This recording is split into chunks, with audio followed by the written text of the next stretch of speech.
To manage your workflow settings, you want to firstly go into your automations, pick the workflow you want to manage or want to change any of the settings. By default, the system has been set up with your emails being sent from your location name and your location email. So, for example, in this case, the gym is called Zoda Health and Fitness.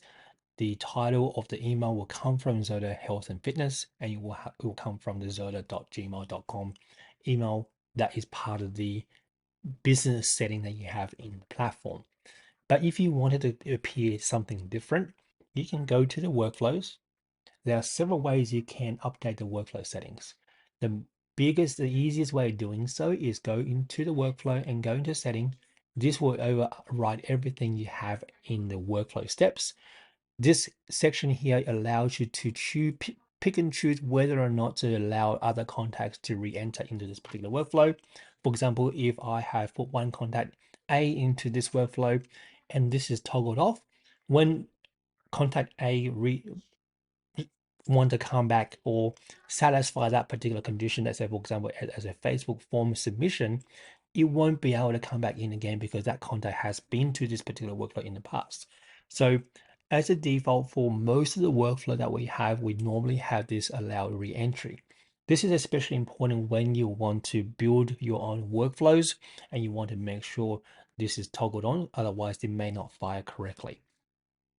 A really important one here is stop and response. So particularly with any workflow that has got nurture reply to it, you always want to make sure this is turned on, because if they respond to a nurturing workflow or a workflow that requires them to respond to you like a bot chat sequence, you need to really make sure that you stop that particular workflow so it doesn't follow that message or the workflow on after they respond to you.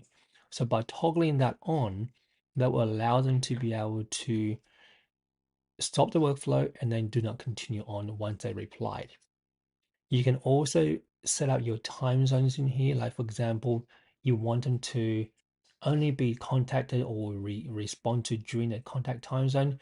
This is applicable if you have an online business and you've got contacts in different time zones and you want to make sure you contact them in their time zone. For example, if you've got someone in UK and you're based in Australia, you want to make sure the workflow is working within their time zone so that it will send them a message at 8 o'clock in the morning, their time, rather than your account time. So in my case, we may be sending a message at 8 o'clock in the morning in Australia, but it's more like 7 o'clock in the evening or something like that. So this is where you can set this up, especially if you're a online business, online trainer, or anyone that has got contacts in abroad across the world. It'd be ideal to make sure you put the contact time zone as a way to make sure your communication is firing correctly. You can set up times of when this particular time, when you want the workflow to be working.